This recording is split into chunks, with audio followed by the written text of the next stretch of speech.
Hi everyone, welcome to another Warhammer 3 tier list, where today we are looking at the lords and heroes of the Skaven. The rats of society. The rats of Warhammer 3. No, really, they're giant man-sized fucking rats and you should be afraid of them. Just like all of our tier lists that we have done in the past, we have the top tier, which is a one-man army. The lords and heroes that belong in this tier can pretty much solo armies and win you battles by themselves. A tier, you should prioritize recruiting these lords or heroes. B tier, they hit above their weight class. C tier, they perform exactly how you expect them they would. C tier, they would perform exactly how they're supposed to. D tier, they hit below their weight class, they're not very good. And then the bottom tier, we have Skaven food, which, as the name provides, they're absolutely useless. And at least they provide food to the Undercity. Now, the first lord on this list is the Grey Seer of Plagues. And as mostly everybody knows at this point, I hate magic. I absolutely hate it. I know it's a Warhammer fantasy game. I absolutely hate it. But comparing it to the other Grey Seer, this one's, I think, is the worst of the two. So, in my opinion, he belongs to D tier. Not exactly Skaven food, because he does do a thing or two. And of course, looking at the Grey Seer of Plague stats and abilities, really mass stats. It's a spellcaster, so it's not going to do very good in combat at all. You start off with a Skaven spells of Plague Breath, which, I mean, it's okay, not great. He has a Blast with Filth spell, which is just gives everybody poison within a range. He runs away faster if he's rotting, though, which is nice. I mean, that's pretty good. And of course, he does get a mount called the Screaming Bell. Doesn't really... I would prefer not to use this. He does get a little bit more stats, a tiny bit more speed, way less weapon strength, but he's a much bigger target. The Screaming Bell does boost the leadership and the melee attack of a nearby Skaven. You also get a bound breath spell with it, and you will get an active ability that's just more leadership and bigger. I think -1 per second, which it's okay. I would not prefer to put a lord on it, maybe a hero. It does get Warpstone tokens, which is increasing your miscast base chance by 5%, and you get 13 more wins for his army. Missile resistance, Tricksty, Immortality, Mentor, nothing new there. Voice of the Horned Rat, leadership aura size plus 20%, character or leadership effect plus 10, which is really nice for Skaven, because their leadership is worse than vampire counts, and that says a lot. Also gets Envoy of the Council, which is diplomatic relations plus 10 with Skaven, which generally you don't need. The Skaven aren't on good terms with each other, but they don't necessarily go to war with each other too much anyways, so I don't really find that useful. Gets Tail Weapon, Woundmaker, Scarred Veteran, and some movement speed. For his spells, obviously he gets the Pestilence Breath upgraded. It just does an additional poison contact effect. Plague Rash, so every time you cast ability, it's speed -10%, figure +1 for everybody within range, which I don't really think that's good. Blast with Filth, that's for the augmented, just increases the effect duration. Wither, armor -30 for everybody within range, or -60 for the upgraded. Vermintide, which it's not a bad spell. You get 5 summons of Clan Rats, and of course the upgraded variant. Oh, actually, sorry, you don't get upgrade variant. Suck it. Invasion, which is not anything special. A Plague, which is a Vortex. And then upgrade is increased armor piercing damage. That's pretty much the one of 2 good spells, I think, in here. Dreaded 13th, which is an explosion, and it summons a unit of Storm Vermin with sword and shield.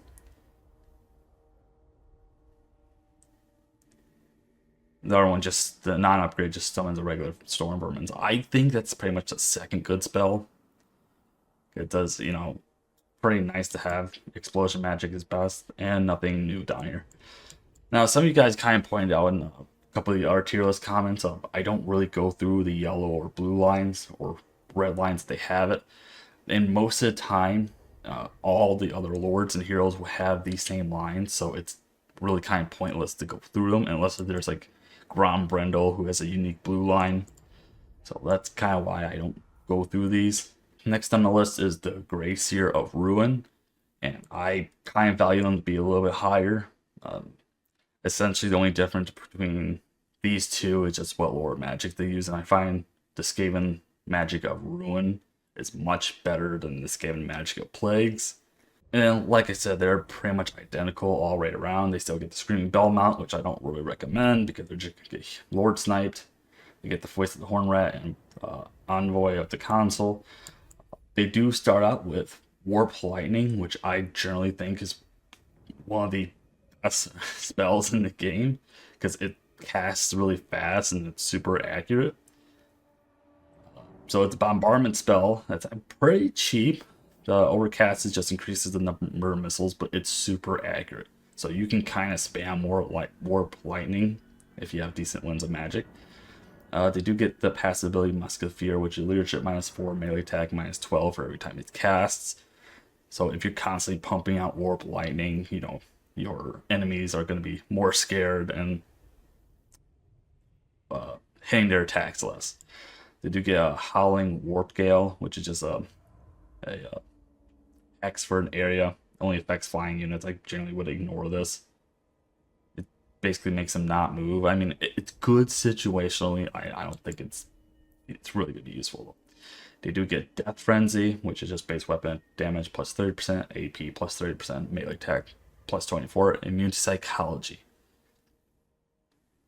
And then the Overcast variant is it affects everybody within range. For 10 winds of magic, it's not too bad.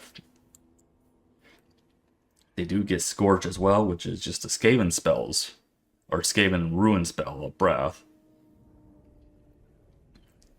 And the upgraded version just increases the effect duration and increases the cast range. Not bad, not a bad spell for 7 winds of magic. Crack's Call, which is wind magic, and the upgrade version just does more damage or increased damage. I don't know if it's really worth it for 20 winds of magic. I would rather just use Warp Lightning and a Blob personally.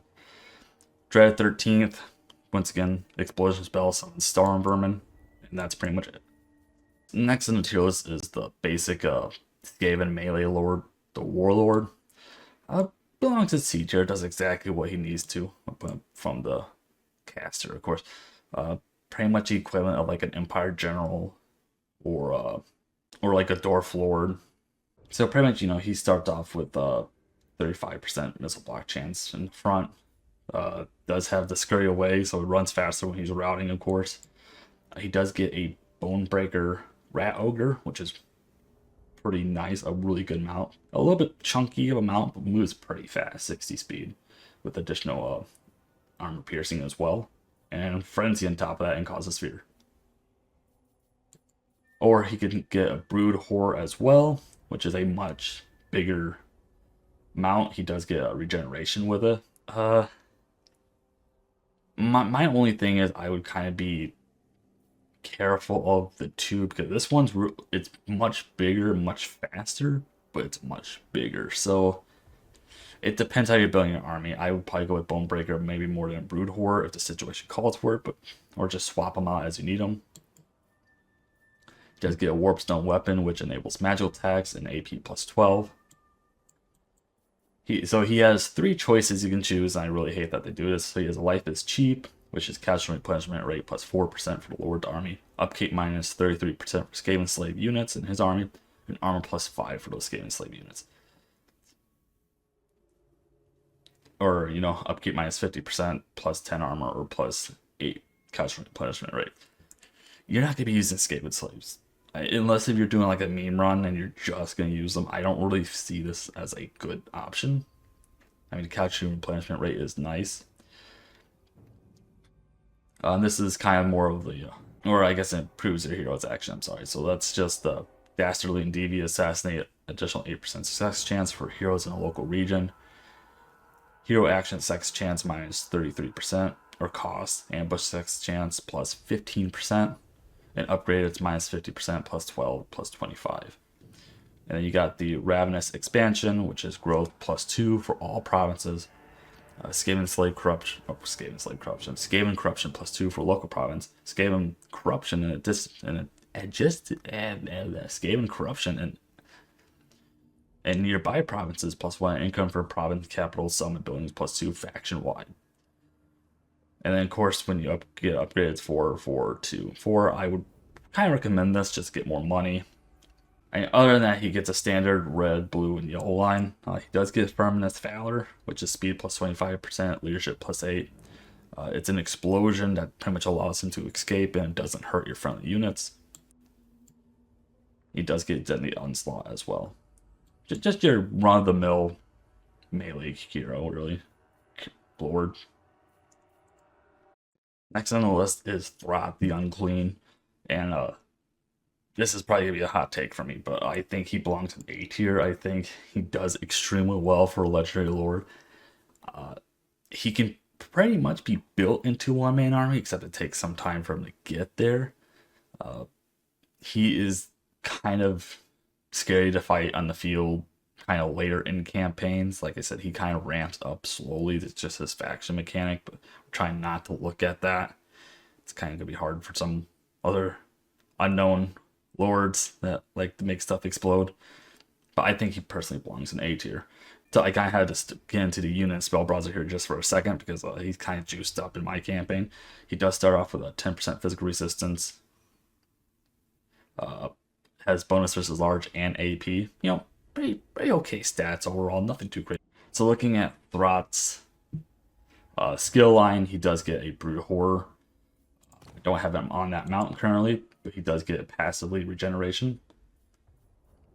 Boop. And then he gets Frenzy when he has the mountain. So the Frenzy is very nice to have. Like I said, the Brood Horror is a big mount, but in his case, I think he benefits being on it, of course. Does get a Warpstone weapon. He does get an ability called Remolder, which gives him 10% HP. And he gets 3 uses of a heal, melee attack plus 24, and leadership plus 8. The unit has to be a clan molder monster, including himself. So he kind of wants to be in a monster army. That's kind of his theme for the campaign. He has Monster Throttler, which he gets more juice, 10% juice faction wide, bonus versus large plus 10, AP plus 50. Specimen Collector gets more juice from battles faction wide, increases post battle loot 10%, and casualty punishment rate plus 10%, which that's pretty good. Ravenous Hunger, leadership plus 5, and gets perfect figure. Master of the Mutated, missile resistance plus 10% for all monster units, weapon strength plus 12% for all monster units, and melee defense plus 8 for all monster units in his army. And then he gets the Unclean one, which is another 5% HP, ward save plus 10%, and cooldown on the Beast Pack, which is summoning a unit of Rat Ogres, and he gets one more use of the summoning of Rat Ogres. Other than that, standard yellow, red, and blue lines. He does get Colossal Strike at the very end of this one, which is base weapon damage plus 25%, AP 25%, bonus versus large plus 16, and immune to psychology for 32 seconds. And as for his unique items, he does get 2. He has the Creature Killer, which is just melee defense plus 5, AP plus 10, bonus versus large plus 12, and an ability called the Creature Killer, which is just a bonus versus large plus 16 for all allies in range. And the Whip of Domination, campaign movement range plus 5%, leadership plus 10% for all monster rats, melee attack plus 10, and charge bonus plus 15 for Skaven Slave units. Oddly specific, but that's okay. And not too crazy items. Really, a Creature Killer I think is pretty good though. Next in the tier list is Lord Rolk. I hope I'm saying that name right. If not, I don't care. He's the legendary Lord variant of Grazier, Skaven Plague Spells, whatever. Not a very good legendary lord. I don't think he's the worst out there, but he's pretty close. Doesn't really buff himself. He kind of buffs his heroes. He's not very good. Not. I think they honestly forgot about him because like his campaign hasn't been updated at all. But he does get frenzy, which is very nice. He does get magical attacks and contaminated, which is leadership -10. He doesn't get a mount though. He's kind of slow. He also does cause fear. And like, he gets +3 Skaven corruption and upkeep -50% for all the plague units. That includes the catapult and the plague priests as well. He does get warp zone tokens, which is the miscast chance +5% and for 13 winds of magic. Loathsome Imperius causes terror. Plague Lord unlocks the recruitment of plague priests in all provinces, +1 capacity and recruit rank for them, and recruit rank +2 for the plague monks and plague claw catapult units.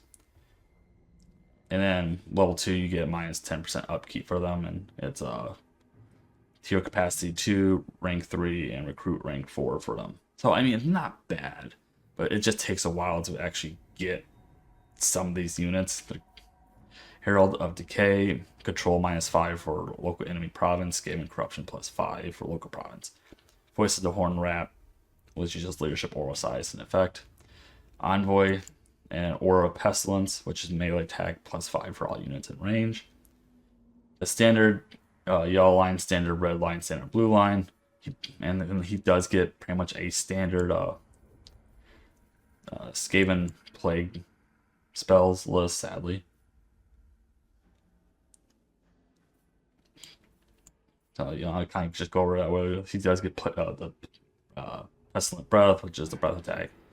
Plague Rash, nothing new there. Speed -10, vigor +1. Blessed with Filth, that basically just a poison effect for everybody. Wither, which is just armor -30 for everybody, or -60 upgraded Vermintide, which is just summoning clan rats, which I really wish they made it so he summoned plague bears. That would have been kind of unique. He gets his 4 attacks, which is like one of the only good spells for him. Pestilent Birth, which is a non-explosion, but he does get plague monks. He only gets 2 uses of them, and they're pretty much cheaper. They don't get an upgrade, so it's kind of like handoff. Like, do you want plague monks, or do you want an explosion with storm vermin?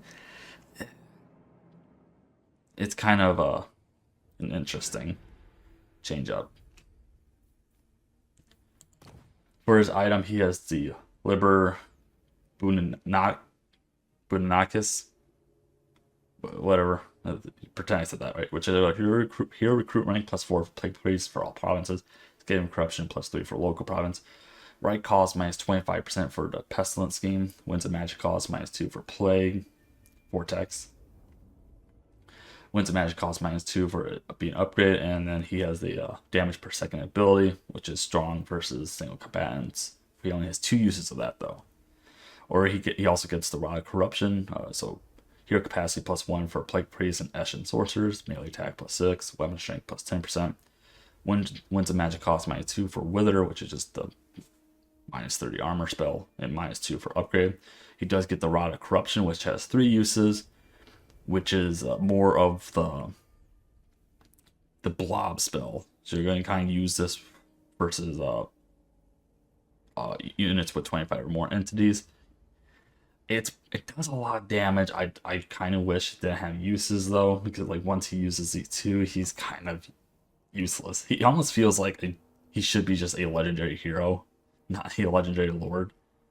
To me, he just doesn't do enough in that field. Next is Queek Headtaker, and he is the legendary lord variant of the warlord, and he's easily a one-man army. And the reason why is because he's a small target. He is a good duelist, doesn't care if you throw units at him. That's pretty much it. He has like the perfect combination. So pretty much for Queek, like I said, he's definitely a one-man army. It does take him a second to get there, but it doesn't take him very long. He does get Skaven Brew, which is base weapon damage +30%, melee attack +40, armor -30, and immune to psychology. He already has decent armor, so it's really not going to affect him too badly. He had natural AP and as well as bonus versus infantry. He also has Monster's Ego, which is leadership -20 for enemy lords and embedded heroes in the region, which can kind of make and break a lot of low-level lords and heroes. Melee attack plus 10% when fighting against dwarves and greenskins. Weapon strength plus 10% when fighting against dwarves and greenskins as well. And he has 2 more abilities up the minutes below, which just summons a unit of clan rats anywhere on the map, because that's a unique Skaven mechanic. He has Warpstone Weapon, which it gives him magical attacks as well as that AP, so then he can kind of hit past a lot of people who have that physical resistance built up. Extremely distrustful, loyalty -1 for new recruits faction wide, which that is kind of a big deal. A hero's self-defense chance plus 15% of wounding aggressors, leadership plus 8 for the Lord's army, which is really nice to have. Rend and Slaughter, leadership plus 8, and then you give him Frenzy, because why not? Makes examples, loyalty plus 2 for Warlord recruited units, loyalty -2 for Great Seer recruits. I'm fine by that. Great Seers are junk. Leadership aura size plus 20%, character or leadership effect plus 5, and then he causes fear because he's absolutely terrifying. Life is very cheap. Casual replenishment rate plus 4% for his army, recruit rank plus 2 for Skaven slaves and clan rats units, and armor plus 5 for those Skaven slaves and clan rats units. And then upgrade, it's 8 to upkeep -10, recruit rank plus 4, and armor plus 10, which it's nice to juice up the clan rats. Who cares about the Skaven slaves? Even the Skavens don't care about the Skaven slaves. Crimson Guard, recruit rank plus 2 for Storm Vermin units, local recruit duration -1 turn for those Storm Vermin units, and then upgrade, he gets recruit rank plus 4 for those Storm Vermin units. Violent Path, Violent Rise to Power, growth or control plus 1 for all provinces, hero action success chance plus 8% for local characters,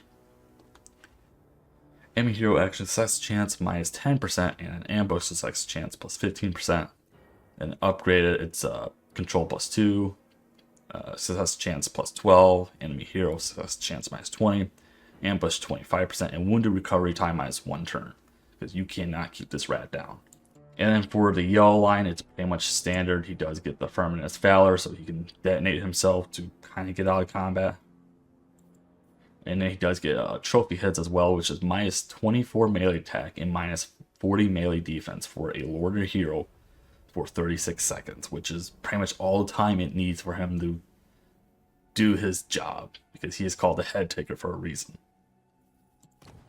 He does get Warp Shard Armor, which is armor plus 10, and a 10% ward save, Skaven Corruption plus 3 for local province, melee defense plus 5, and a Warp Shard Armor, which is melee defense -5 and armor -23 for all enemies. And he does get the Dwarf Gouger, which is recruitment cost -10% for his army, weapon strength plus 20% when fighting against dwarves, bonus versus infantry plus 10, and then a ability. Base weapon damage plus 50%, AP plus 50%, melee attack plus 24 for 36 seconds. And pretty much at this point, he's going to be melting most lords and heroes, especially the dwarves. But like I said, he doesn't get a mount at all. A little bit slower, but it makes him a very, very hard target to hit. Next is the Master Assassin, and he is the more of a duelist character for the Skaven lords. I would honestly kind of prioritize recruiting this guy. He's a pretty good duelist. He also has a range on him as well, which is really nice. I would say he probably is a low A tier though. And pretty much to start out, this is a low level. I think he's only, was he like level 8 or something? Yeah, he's only level 8, so like not really too juiced up or any defeat traits or anything, but he has Weeping Blade, which is -50% armor, bonus versus infantry, AP. He does have poison missile strength as well as bonus versus infantry for missile strength, which is extremely strong with a range of 125. He has 40 rocks. He is a slinger though, so his line of sight is kind of funky. Do kind of take that in mind. He also has a, actually I don't know if this is a faction ability, but it's 30% physical resistance as well. He has tougher than his team, so hit points plus 10%, Rat Fu, hero self-defense plus 15%, and an enemy hero success chance minus 15%. Expert Ambusher, aura size plus 50% during ambushes, and 15% ambush success chance. Stab in the back, speed plus 20%, missile strength plus 15%. Concealment bombs, pretty much just makes him unspottable. And it gives it to his Gutter Runner and Night Runner units as well. Shuriken Jutsu, missile strength plus 10% for Night Runners and Gutter Runner units. Crackle Bombs, which is a magic missile which causes fire and magical, but requires a direct line of sight. His line is a little bit more unique. His EL line, mainly because he has a range, so he has a standard weapon strength, ammunition reload time, melee tag, leadership. He does get Slippery, which is just the speed plus 25, melee defense plus 24. Missile strength there, hit points there, weapon strength there, speed there, and deadly onslaught. And then standard red line, standard blue line. I really like him because he's a really good jack of all trades character, really good at range, really good at running away, really good at fighting. He does get a mount though, so he's a small target, which I kind of view as a buff for him. But he does move quite fast, naturally. I mean, he does have that though. Next is Ikit Claw. Now, by all means, he should be a one-man army because he can call in a nuke to mess people up. The problem is that nuke is more of a faction ability. He's just a juiced up warlock master engineer.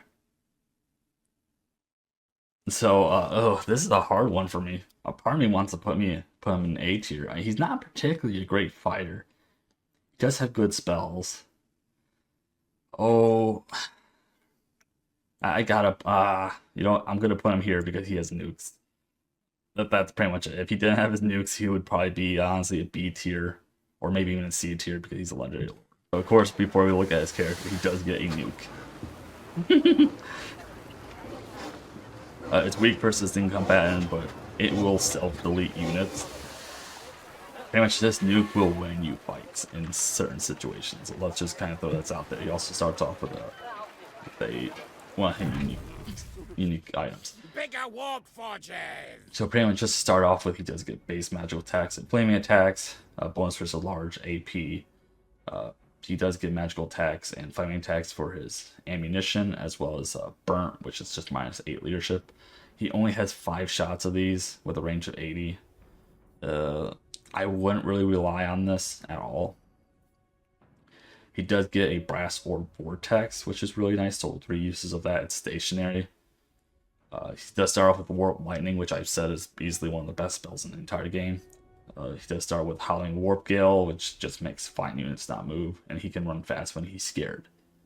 He does start with 10% physical resistance, jeez, as well as minus 50% upkeep for all weapon teams, and recruit rank +2 for all those weapon teams. So really cheap. This is the Rattling gun guy, pretty much. He can get a Doomflayer mount, which is a little bit kind of worse stats, but make him a little faster. Or he can get a Doom wheel as well, in which case he gets a little bit more ammunition. But the ammunition is just kind of used randomly when he's like charging, so just kind of keep that in mind. I would probably keep him on the Doom wheel, to be honest. He does have Power Overload, which is cooldown minus 10% for his spells. Warp Tech Academy, which is loyalty +3 for Warlock and Master Engineers, faction wide, and hero capacity +1 for the Warlock Engineers.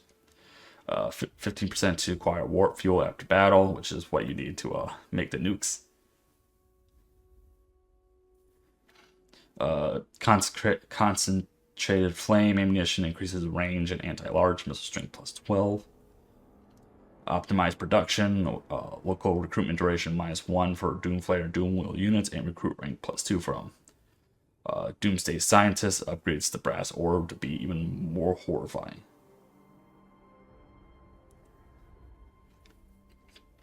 He does get some power armor because he stole that from a Brotherhood of Steel fellow.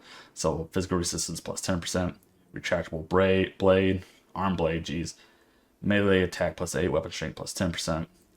Weapon fire resistance 20%, spell resistance 20%. He gets a jetpack as well that he may or may not have acquired off somebody else. Speed plus 20%, charge plus 12. Biometric interface plus 8% HP. You can choose one or the other, so he can get the adrenaline rush, which makes him unbreakable and have AP plus 50% for 15 seconds, or get him the second wind serum, which is a heal, melee defense plus 12 as well. I would probably get the heal. You can only infect one unit though.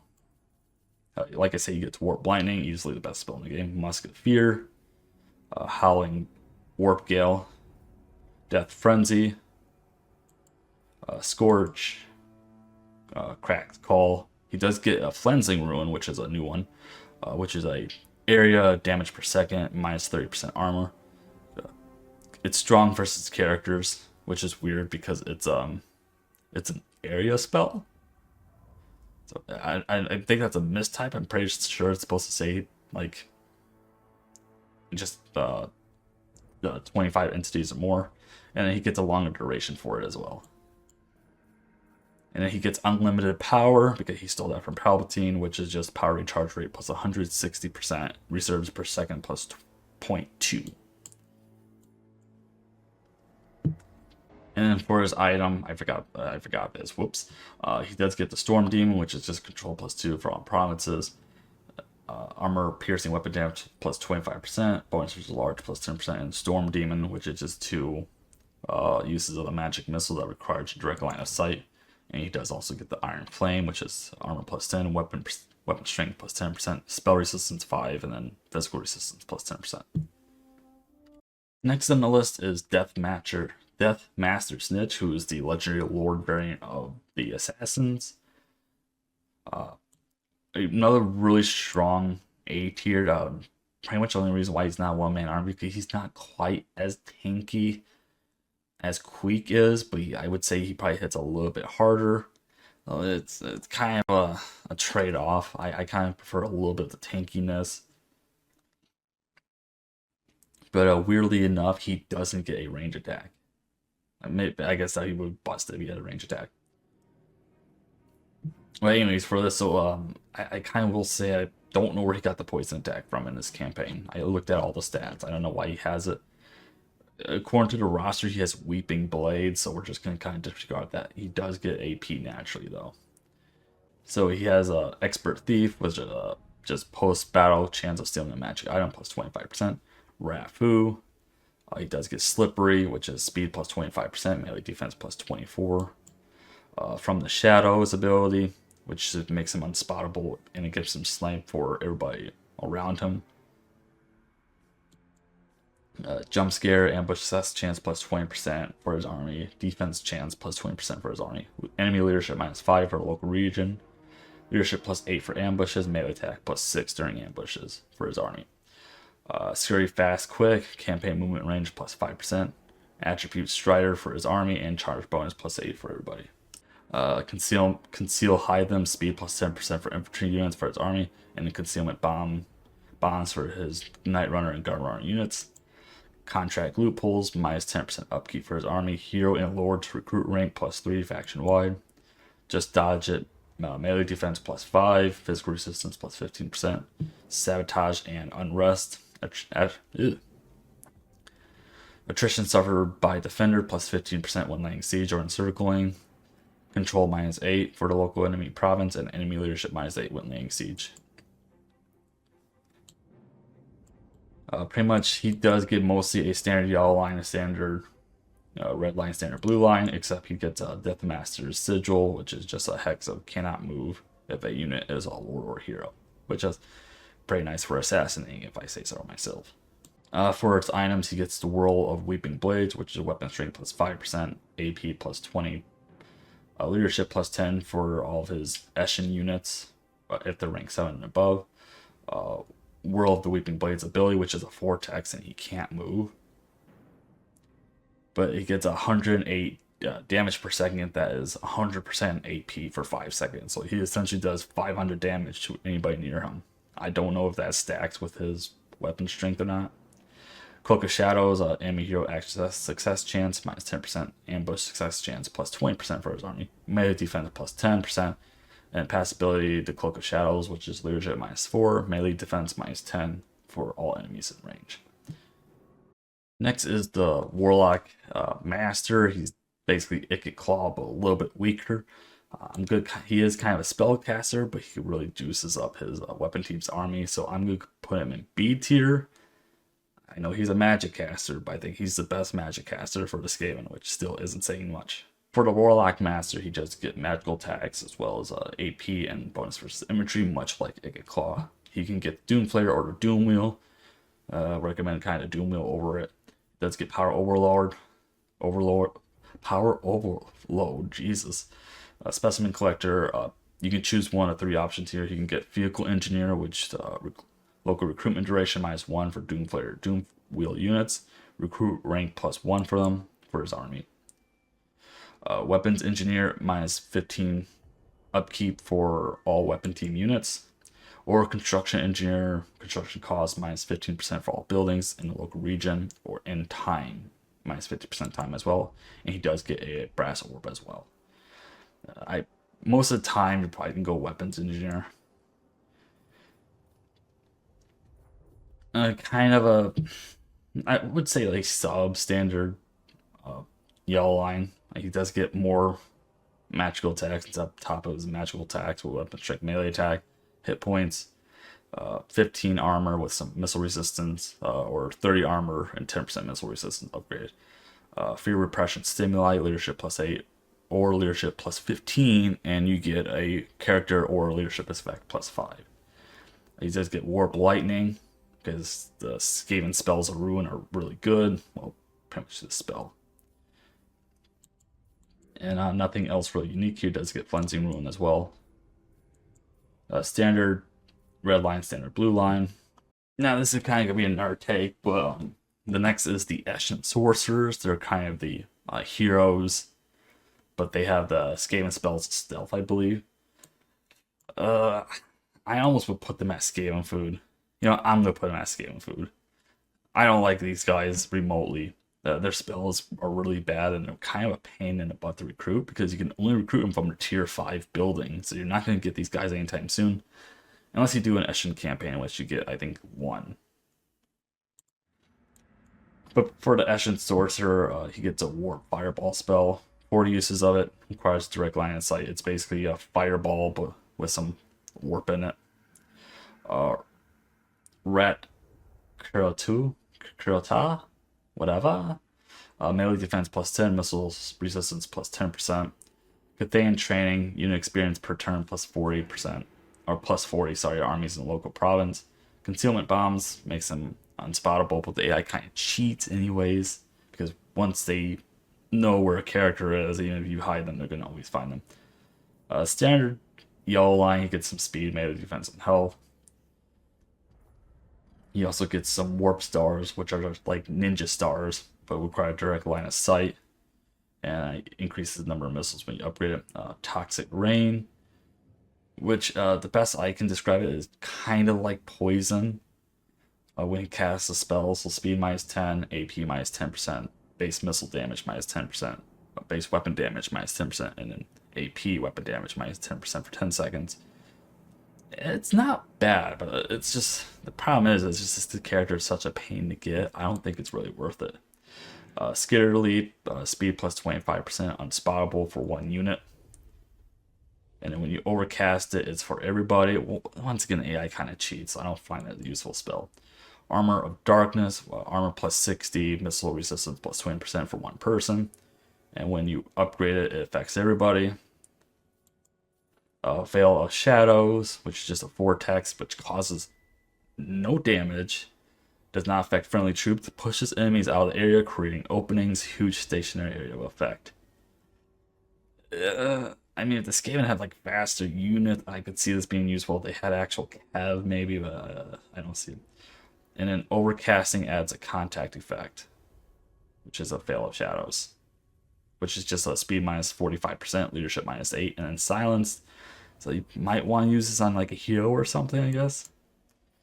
Gets evasion.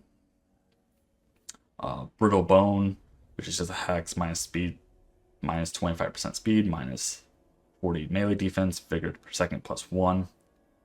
And overcasted, it's just an increased area of effect for everyone. Black whirlwind, which is a normal vortex, which does armor piercing and magical attacks. And then overcasted. Actually, what does it do? I don't see a difference. I think it does 1 more damage per second, actually. Yes. So for 6 more wins, you can get 1 more damage per second.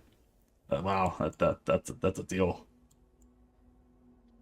He does get scouting, so it gets additional magic item drop chance, spread corruption, damage walls, wound, hinder replenishment, and is a specialist, I suppose. Next is the Warlock Engineer. This is just the hero variant, and I pretty much strongly recommend. This is a tough one. I'm gonna kind of put him above his Lord variant, mainly because he kind of juices up his weapon teams a little bit more. I prefer weapon teams when I fight Skaven. That might necessarily be the case for everybody, so if you do use weapon teams, get him. If you don't use weapon teams, he still has Warp Lightning, so he probably will be like a C tier for you. So he kind of can go one or the other. Rocket. So for the Warlock Engineer, like I said, he's the hero variant of the Lord variant that comes from the Legendary Lord variant. He gets standardized firing drill, which is reload time reduction plus 8 for all missile units. It includes your slingers as well. Arms dealer income from trade tariffs plus 1, ammunition plus 8 for the hero's army. Max upgrade, it's 3% and then 20% ammunition.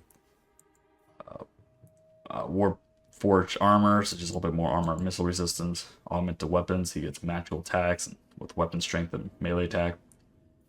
Triangulation, which is really good, which stacks, by the way. That both these actually stacks.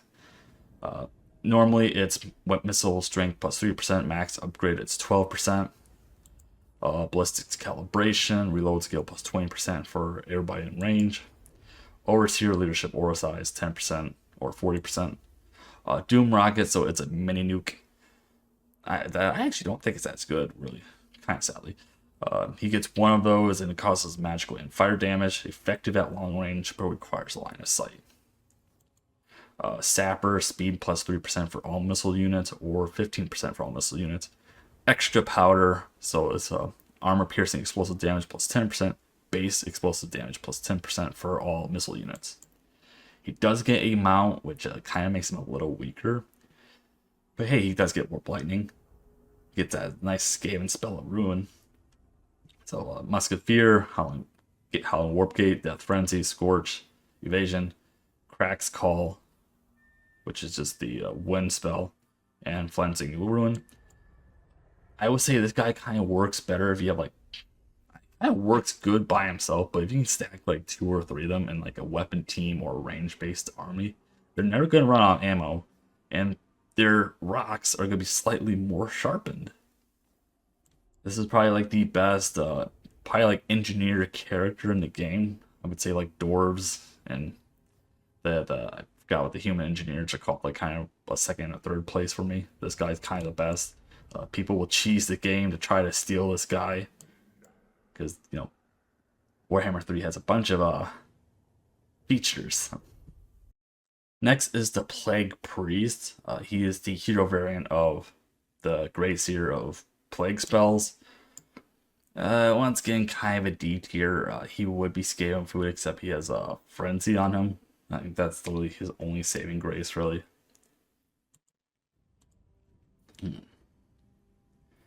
So like I say, he does get Frenzy. He does start off with a Pestilent Breath spell. He gets magical attacks as well as Contaminated, leadership minus 10%, and then he does get some AP, which is nice. As well as Immune Psychology for everybody in range. So he does get a Plague Furnace, which I don't know if it's necessarily good or not. Kind of makes him a bigger target, doesn't get increased movement speed. But it does give him another use of Pestilent Breath and a direct damage AoE, which is good, but I think he'll just get warp sniped. He does get warp something tokens, standard yellow line. I would say it's a little bit bigger than most casters, though. Does get the standard Skaven spells of plague, so nothing too crazy.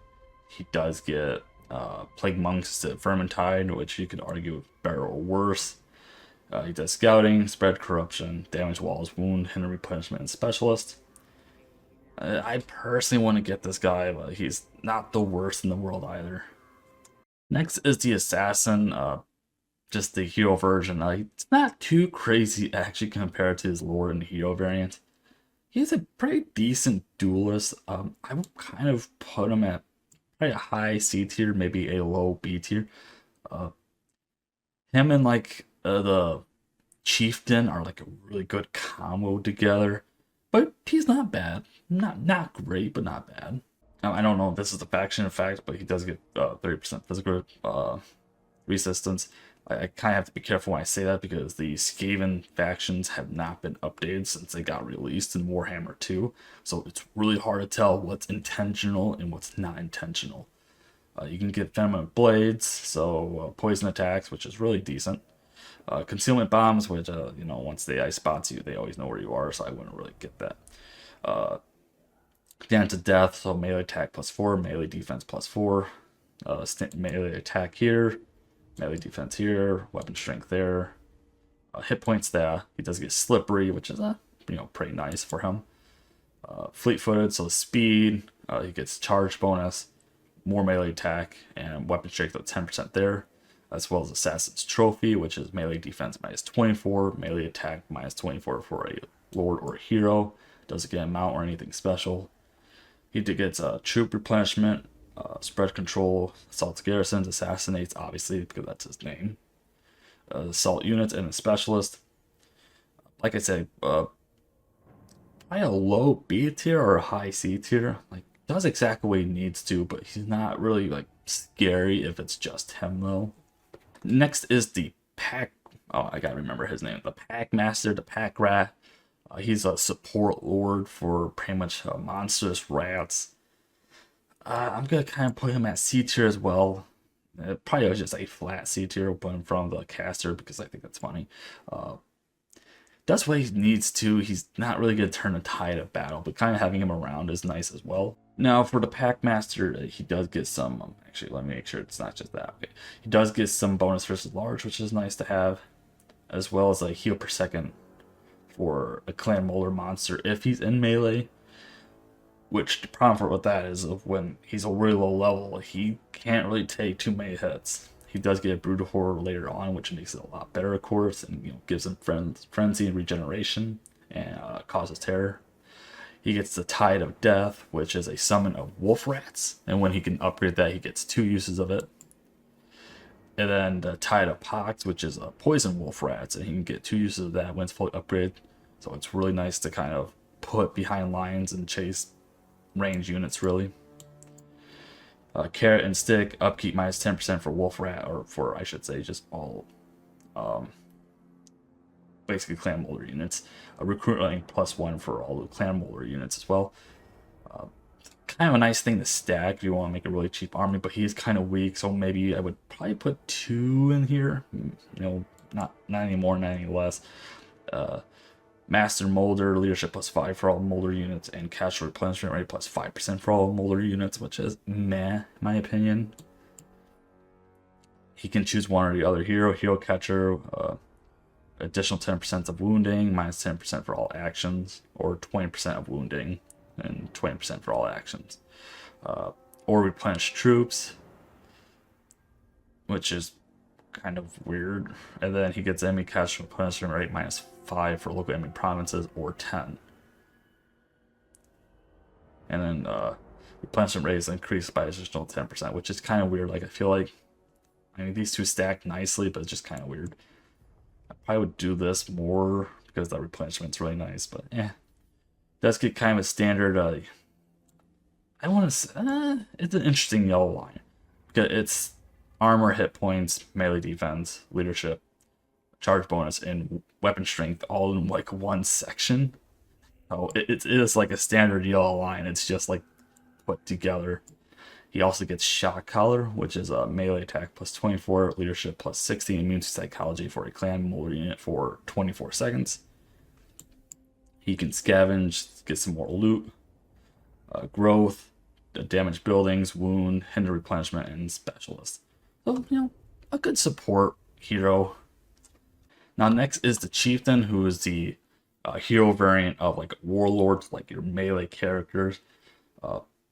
Best way I can probably say is like he's like the Empire Captain. I'm gonna put him right in C tier as well with the Assassin. Not a bad character, not the worst character. Does exactly what he needs to do. So for the Chieftain, he can get physical resistance plus 15% when hit point base is less than 50. You can get physical resistance to a Lord or hero if their hit points are greater than 50% base. So they kind of stack nicely with each other. He also gets a charge reflection as well. AP bonus versus large. Let me make sure that's not there. Okay. He does get Bone Breaker as a mount, which is really nice to get. So he does get that Frenzy on top of it, which for a Chieftain, he honestly doesn't need it. For the Skaven, I noticed when I'm playing them that like if you can keep kind of all the lords and heroes together, they perform really well because they complement each other's weaknesses. So it's kind of weird. You kind of want to fight them as a swarm if you do want to do it like a hero stack. You can get Bread Leader, leadership or size plus 25%, and his leadership effect is plus 5. Paranoid Defender, enemy hero action success chance minus 15%, ambush defense chance plus 10%, and Firmness Valor, which is just a explosion that doesn't hurt anybody and allows them to escape. So especially loyal on turn, Lords have a chance to gain 1 loyalty. Accompany a Lord. Ward save 5% for the Lord. And then Power Grab leadership plus 8 for all allies when a Lord has been routed or killed, which is really nice. And for those of you who don't know what the loyalty mechanic is that for, if I gotta remember all the factions, it's Skaven, Dark Elves, and I wanna say Vampire Coast, sorry. So they can get up to, I believe it's like 10 loyalty, and if they don't do anything for a turn or whatever, there's a chance that they're going to go lose 1 loyalty. If you get them items, recruit armies, or win battles, you gain 1 loyalty.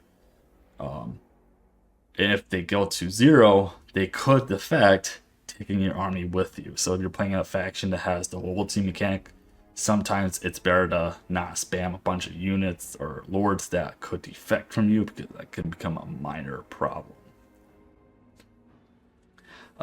It's pretty standard yellow line. He does get Foe Seeker here, and then he does get Colossal Strike, which is really nice because it's base weapon damage 25%, AP 25%, and bonus versus large plus 16 immune to psychology. He does get training, spread control, damage walls, wound, black army, and is specialist. And I forgot to mention, he also runs fast when he's scared. That's a key thing. Next is, if I can say his name right, is Gorich. He is the only legendary hero of the Skaven faction, because, they kind of forgot him. He only belongs to Clan Molder, sadly, so there's really no way to get him unless you manage to confederate him, or confederate Molder when he's around. He's kind of a pain in the butt to get. There's a lot of things you have to do to kind of fulfill his requirements. I believe I did a video on that. Watch that video. He is definitely an A tier. You definitely want him if you can get him. I will say he's not a one-man army though, but he complements very, very well with Thra and his Molder army. So I want to look at his beautiful model here for a second. He's basically a mutant rat ogre. That's essentially what he is, with a mind of a Chaos Warrior, I believe. He does have for his unique trait, he's a leadership plus 5 for his army, charge bonus plus 8 for his army, and evisceration, which is a vortex in which he cannot move, but he does 120 armor piercing damage for 4 seconds. Oh, he's quite terrifying.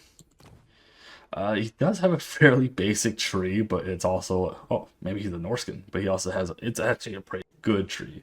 So he gets the passive ability Frenzy Assault, which is charge bonus plus 40%, melee attack plus 12 for all allies in range.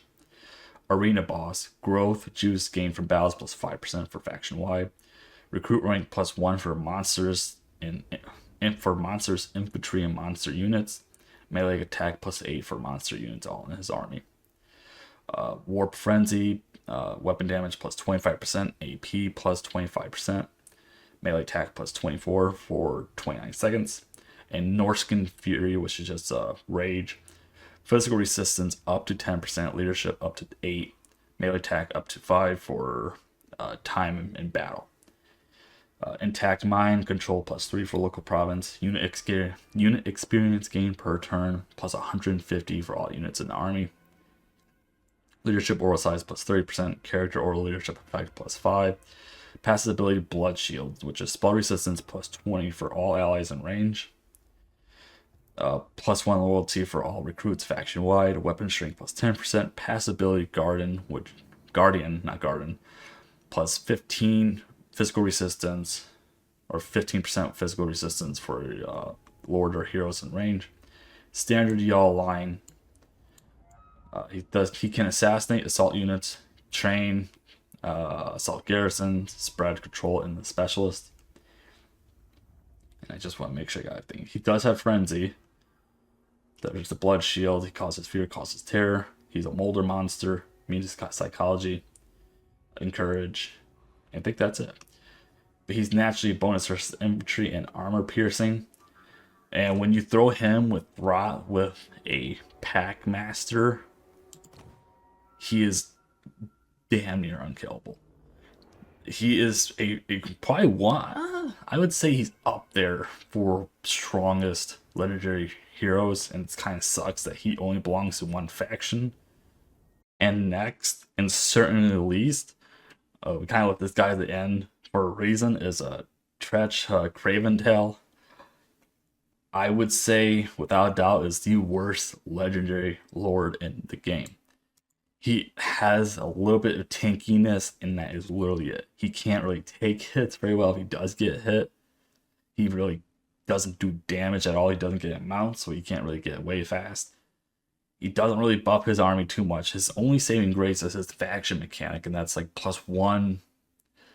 I believe it's weapon strength and 1 melee defense per level for his clan rats. But that's a faction mechanic. That's not him uniquely. He does get devastating flanker for his units. Melee attack plus 13 during ambushes. Melee attack plus 13 after retreating when attacked. I like a mechanic that I'm kind of punished at the same time for retreating. I like that. He does get a bonus versus large, ignore the magical attacks. I got that through defeat trait, methinks. He has a life is cheap, so cash replenishment rate plus 8% for his army. Upkeep minus 50% for Skaven slave units, and armor plus 10 for Skaven slave units. And upgraded, of course, that's minus 15% for Skaven slave units, and armor for them as well. Actually, I think we should look the upgrade first. Warpstone weapon, that's where he gets his magical attacks, and AP weapon damage plus 12. Tretch's Raiders, income from rain plus 30%, which is really nice. Passive ability, base weapon damage plus 12%, AP plus 12%, melee attack plus 8. Affects all allies in range if they are winning a battle, which if you're using Skaven infantry, you're generally, I think, tied, if not losing most battles. And charge bonus plus 10 for storm firming units. Master of Gilla. Evasion chance when tunneling 10%. Ambush success chance plus 10%. Ambush defense chance plus 10% for his army. And everything's 20% when you upgrade it. Vanished, replenishes 15% campaign movement range after winning a battle. So a little bit of corny stuff there. Speed plus 20% for clan rat units and storm vermin units, which is really nice. As well as missile resistance for those clan rats and storm vermin units. Stay here, I'll get help. It's exactly as it's implied. He becomes unspottable and he has stalk. And his ally gets 16% leadership. And he gets 6 more uses of it when he upgrades it at minus 50% cooldown. Like, it's not even, it's a ability he has uses on. That's why I put no points into it. He has 5 uses naturally to run and hide. But the AI cheats, so that doesn't matter. Coming back, he does get a casualty replenishment rate plus 6% for his Lord Army. Wound recovery time minus 1 turn, and he does get passive regeneration. But it doesn't matter because he's just gonna take a lot. Standard yellow line. He does get trophy heads in here, which is melee attack minus 24, melee defense minus 40, which still doesn't help, mind you. Standard red line, standard blue line. Like,